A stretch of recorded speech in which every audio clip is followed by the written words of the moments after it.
హామీలు అమలు చేసే దమ్ము లేక కాంగ్రెస్ సర్కార్ డ్రామాలాడుతోందని మాజీ మంత్రి హరీష్ రావు ఫైర్ అయ్యారు. ఇచ్చిన మాట తప్పిన కాంగ్రెస్ కు ఈ ఎన్నికల్లో బుద్ధి చెప్పాలని పిలుపునిచ్చారు. దుబ్బాకలో పార్లమెంట్ ఎన్నికల సన్నాహక సమావేశంలో ముఖ్య అతిథిగా పాల్గొన్న హరీష్ రావు మెదక్ బీఆర్ఎస్ అభ్యర్థి వెంకట్రామిరెడ్డిని భారీ మెజార్టీతో గెలిపించాలని కోరారు. కాంగ్రెస్ బీజేపీ అరాచకాలను ప్రశ్నించే గొంతుకగా వెంకట్రామిరెడ్డి నిలుస్తారన్నారు. ఇక బీఆర్ఎస్ ను వీడుతున్న నేతలెవ్వరినీ మళ్లీ పార్టీలోకి రానిచ్చే ప్రసక్తే లేదని స్పష్టం చేశారు. పార్టీ కోసం కష్టపడి పనిచేస్తున్న నేతలను కార్యకర్తలను కడుపులో పెట్టుకుని చూసుకుంటామని హరీష్ రావు తేల్చి చెప్పారు. పార్టీ పుట్టినప్పటి నుంచి కూడా మన గులాబీ జెండాకు అడ్డా ఈ దుబ్బాక గడ్డ. ఎన్నిక ఏదైనా దుబ్బాక గడ్డ మీద ఎగిరే జెండా గులాబీ జెండా అని చెప్పి నేను మనవి చేస్తా ఉన్నా. నిజంగా దుబ్బాకలో ఇక్కడ కూర్చున్నది నాయకులు కాదు, ఇక్కడ కూర్చున్నది కార్యకర్తలు కాదు, మీరంతా ఉద్యమకారులు అని చెప్పి నేను మనవి చేస్తా ఉన్నా.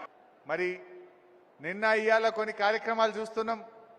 కొంతమంది రాజకీయ అవకాశవాదులు, పవర్ బ్రోకర్లు పార్టీని విడిచిపెట్టి పోతా ఉన్నారు.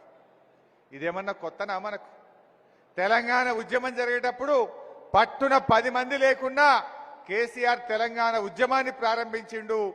రానే రాదు కానే కాదన్న తెలంగాణ తెచ్చిపెట్టిండు మన కేసీఆర్.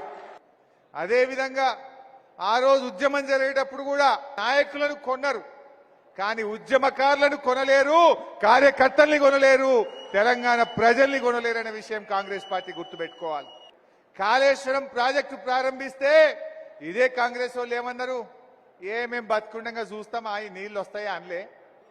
కానీ ఈరోజు మల్లన్న సాగర్ నింపిండు, మన కూడెల్లి వాగులో చూసినా దుబ్బాక కాలువల్లో నీళ్లు వచ్చినాయంటే ఈ గులాబీ జెండాగా లేకపోతే నీళ్లు వచ్చినా? మొదటి అసెంబ్లీలోనే 6 గ్యారంటీల మీద చట్టం చేస్తాము అని చెప్పి మాట ఇచ్చిండ్రు. ఏమైనా ఒక అసెంబ్లీ పోయి 2 అసెంబ్లీలు పోయి 3 అసెంబ్లీలు అయినాయి. ఇది వరకు 6 గ్యారంటీల మీద చట్టం కాలే. 100 రోజుల్లో అమలు చేస్తామన్న హామీలు అంతకంటే అమలు కాలే. అందుకే ఓ డ్రామా, టెలిఫోన్ ట్యాపింగు, ఇదేదో అవినీతి అయిందని వైట్ పేపరు బ్లాక్ పేపరు అని ఓ డ్రామా సీరియల్ లాగా నడుపుతున్నారు. ఫెయిల్ అయిపోయినారు వాళ్ళు. 100 రోజుల్లో అమలు చేస్తామన్న హామీలు అమలు కాలే. జనం దగ్గరికి ఏం ముఖం పోవాలో తెలియక అన్ని లీకులు రాయిస్తూ, అన్ని ఫేక్ వార్తలు రాయిస్తూ, మన లీడర్లను బెదిరించి ప్రలోభాలకు గురి చేసి బీఆర్ఎస్ పార్టీ నాయకులను కొని మేమేదో గెలుస్తామని వాళ్ళు అనుకుంటున్నారు. బిడ్డ, మీరు గెలవరు. మీరు 6 గ్యారంటీలు అమలు చేయలే. ఇలా ప్రజలు బాధల్లో ఉన్నారు, పంటలు ఎండిపోతున్నాయి, రైతు ఆత్మహత్యలు జరుగుతున్నాయి, ఆటో కార్మికులు ఆత్మహత్యలు చేసుకుంటున్నారు. నువ్వు మాట తప్పినావు, తప్పకుండా నీకు గుణపాఠం తప్పదు. మరి ఇవి అమలు చేయాలంటే ఎట్లా? ప్రశ్నించే గొంతు కావాలి, కాంగ్రెస్ మెడలు వంచే నాయకత్వం కావాలి. గా పని బీఆర్ఎస్ చేయగలుగుతుంది తప్ప ఈ బీజేపీ చేయలేడు. మొన్న మీరు అసెంబ్లీలో చూసిండ్రు, 8 మంది మంత్రులు లేచినా వాళ్ళ నోళ్లు మూయించినవా లేదా? అది ఇంకా ట్రైలరే, అసలు సినిమా ముంగటున్నది. ఇడిస్తాం ఆ కొడుకులను. 6 గ్యారంటీలు అమలయ్యేదాకా రోజు అసెంబ్లీలో చుక్కలు చూపిస్తాం కాంగ్రెస్ పార్టీ వాళ్ళకి. వాడు రేవంత్ రెడ్డి ఏమంటుండు మొన్న ఎక్కడనో, ఈ నా 100 రోజుల పాలనకు ఈ ఎన్నికలు రెఫరెండం అంటున్నాడు. అంటే ఆయన 100 రోజుల పాలన చూసి ఓటేయాలన్నట. మరి రేపు ఏమంటాడు? తప్పిపోయి కాంగ్రెస్ కు దుబ్బాకల ఓట్లు పడ్డాయి అనుకో, నేను వడ్లకు బోనస్ ఎగబెట్టినా ఓటేసిండ్రు, రుణమాఫీ ఎగబెట్టినా ఓటేసిండ్రు, తులం బంగారం ఎగబెట్టినా ఓటేసిండ్రు, రైతు బంధు 15,000 ఇస్తానని మోసం చేసినా ఓటేసిండ్రు, ముసలోళ్లకు 4,000 పింఛనని ఆగం పట్టినా నాకు ఓటేసిండ్రు. ఇక నేను ఇయ్యరేపో ఎగబెడతా అంటే ఎట్లా? అంటే మనం కాంగ్రెస్ వానికి సురుకు పెట్టాలి. ఇలా వెంకట్రామరెడ్డి గారు ఆయన డబ్బు సంపాదించడం కోసం రాలే, ఆయనకు దేవుడు అన్నీ ఇచ్చిండు. ఆయన మన సిద్దిపేట జిల్లాను దేశములోనే అగ్రగామిగా అభివృద్ధి చెందిన జిల్లాగా నిలబెట్టిన ఘనత కేసీఆర్ది. అవి అమలు చేసిన వెంకట్రామరెడ్డి గారు అని చెప్పి మనం చెప్పుకోక తప్పదు. దేవుడిచ్చిన ఆస్తిని ప్రజలకు పంచడం కోసం ఇవాళ వెంకట్రామరెడ్డి గారు మన దగ్గరికి వచ్చారు. మా కార్యకర్తల పిల్లల ఫీజులు కట్టలేక ఇబ్బంది పడితే 100 కోట్ల రూపాయల విద్యా నిధి పెట్టి మా కార్యకర్తల పిల్లల్ని చదివిస్తా అని ఇలా ఒక గొప్ప మాట మనకు వెంకట్రామరెడ్డి గారు చెప్పినాడు.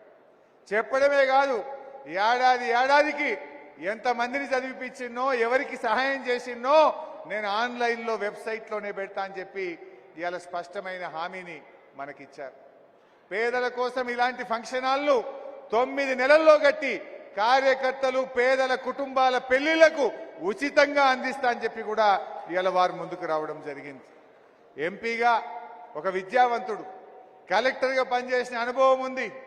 రేపు ఢిల్లీలో పార్లమెంట్లో తన గలం విప్పి మన దుబ్బాకకు, మన మెదక్కు బ్రహ్మాండంగా నిధులు తేగలుగుతాడు. ప్రతి గ్రామం మీద ఐడియా ఉన్న వ్యక్తి, అందరికీ సుపరిచితుడు, మంచి మనస్తత్వం ఉండి పేదలకు సాయం చేసే గుణం ఉన్నటువంటి మన వెంకట్రామరెడ్డి గారిని గెలిపించడానికి కార్యకర్తలు రాత్రింబవళ్ళు కష్టపడాలని చెప్పి నేను కోరుతా ఉన్నా. ప్రతి నాయకుడు, ప్రతి ఉద్యమకారుడు ఒక్కొక్కరు ఒక వెంకట్రామరెడ్డి లాగా మీరందరూ కూడా గట్టిగా ఈ ఎన్నికల్లో కష్టపడాలి. బీజేపీ కాంగ్రెస్ దొందే, రెండు తెలంగాణకు మోసం చేసినాయి. ఇవాళ బీజేపీ వాళ్ళు ఏమన్నారు, విదేశాల్లో నల్లధనం తెస్తాం, ఒక్కొక్కరు అకౌంట్లో తెస్తామన్నారు. వచ్చినాయా? మరి ఏమైంది? రూపాయి విలువ పడిపోయింది, పేదరికం పెరిగింది, నిరుద్యోగం పెరిగింది, రైతులు రోడ్డు మీదకి వచ్చిన పరిస్థితి బీజేపీ పుణ్యం. అందువల్ల ఇప్పుడు ఒక ప్రశ్నించే గొంతు కావాలి. ఇటు కాంగ్రెస్నైనా అటు దేశంలోనైనా మన హక్కులు కాపాడాలంటే ఒక ప్రశ్నించే గొంతుక అది వెంకట్రామరెడ్డి గారి రూపంలో మనకు ఉంటుంది. కొంతమంది మన పార్టీ నుంచి ఇలా బయటకు పోతున్నారు నాయకులు. కార్యకర్తలు ఎవరు పోతలేరు, గ్రామ స్థాయి మండల స్థాయి వాళ్ళు ఎవరు పోతలేరు. ఎవరైతే మధ్యలో మన పార్టీలకు వచ్చిండ్రో కొంతమంది పవర్ బ్రోకర్లు, కొంతమంది నాయకులు ఈ పార్టీని వదిలిపెట్టిపోతా ఉన్నారు. బట్ ఒకటే నిర్ణయం తీసుకున్నది పార్టీ, ఎవడైతే ఇప్పుడు పార్టీ నుంచి పోయిండో రేపు కాళ్ళు మొక్కినా పార్టీలోకి రానిచ్చేది లేనే లేదు. ఈ టైంలో పార్టీకి ద్రోహం చేసిన వాళ్ళు కన్న తల్లికి ద్రోహం చేసినట్టుగా భావించాల్సి ఉంటుంది. ఇది అన్యాయం కాదా? ఏం తక్కువ చేసింది పార్టీ మీకు? అన్ని అవకాశాలు తీసుకున్నారు, ఇవాళ వాళ్ళే పోతా ఉన్నారు. తప్పకుండా రేపు రాబోయే రోజుల్లో కష్టపడ్డ కార్యకర్తలకు, నిలబడ్డ నాయకులను గుండెల్లో పెట్టుకొని కంటికి రెప్పలాగా కాపాడుకుంటామని మనం చేస్తా ఉన్నా. ఈ ఆకులు రాలే కాలం ఇది, శిశిర ఋతువు అంటారు. ఇప్పుడు అట్లే మన పార్టీలో నుంచి కొన్ని పనికిరాని ఆకులన్నీ చెత్త కుప్పలు కలిసిపోతున్నాయి. ఆకులు పోయిన తర్వాత మళ్ళీ కొత్త చిగురు వస్తుంది, మళ్ళీ ఆ చెట్టు మళ్ళా వికసిస్తుంది. బీఆర్ఎస్ పార్టీ మాత్రం తెలంగాణ రాష్ట్రం ఉన్నంత కాలం బీఆర్ఎస్ పార్టీ ఉంటది ఈ గడ్డ మీద. బీఆర్ఎస్ పార్టీ తెలంగాణ ప్రజల కోసం, ఈ ప్రాంతం కోసం పనిచేసేటువంటి పార్టీ బీఆర్ఎస్ పార్టీ. ఇది మనకు చాలా ప్రెస్టేజ్. మెదక్ ఎంపీ అంటే అది ఖచ్చితంగా బీఆర్ఎస్ పార్టీదే. ఎప్పుడైనా బీఆర్ఎస్ఏ గెలిచింది, ఇప్పుడు కూడా మనం గెలిచి తీరాల్సిందే. నేను ఇవాళ చెప్తా ఉన్నా, 5 ఏళ్ల తర్వాత మళ్ళీ తెలంగాణలో వచ్చేది బీఆర్ఎస్ ప్రభుత్వమే, ముమ్మాటికి వచ్చి తీరుతుంది. దీన్ని ఎవ్వడు ఆపలేడు. మనం ఆ రోజేమో ఎంతసేపు మంచినీళ్ళు ఎట్లా, దవాఖాన్లు ఎట్లా, కాలువ నీళ్ళు ఎట్లా, రోడ్లు ఎట్లా, ఆసర పెన్షన్ ఎట్లా, కళ్యాణ లక్ష్మి ఎట్లా, రైతు బంద్ ఎట్లా, రైతు బీమా ఎట్లా అని మనమేమో పని మీద పడ్డాం. వీళ్ళేమో అన్ని కేసులు పెట్టుడు, కిరికిరులు పెట్టుడు, అబద్ధాలు ప్రచారం చేయడం, గోబల్స్ ప్రచారం చేయడం, ఇక్కడేమో అయిందట, అక్కడేమో అయిందని ఓ ఫాల్తు మాటలు చెప్పుకుంటూ ఇలా వీళ్ళు రాజ్యం వెళ్తున్నారు. ఆయన అంటాడు, నేను పేగులు మెడలేసుకుంటా. పేగులు మెడలేసుకుంటే కాదు రేవంత్ రెడ్డి, పేదలకు ఇచ్చిన మాట నిలబెట్టుకో, పేదల కోసం పనిచేయి. వాడు ముఖ్యమంత్రి అంటే వాడు పేగులు మెడలేసుకుంటాడు, పేదల కోసం పనిచేయాలి. అవి చేత కాదు. మానవ బాంబులైతా ఎవడన్నా మానవ బాంబుల గురించి మాట్లాడతాడే? మానవీయ పాలన గురించి మాట్లాడు రేవంత్ రెడ్డి, పేదల కోసం పనిచేసే విషయం మాట్లాడు.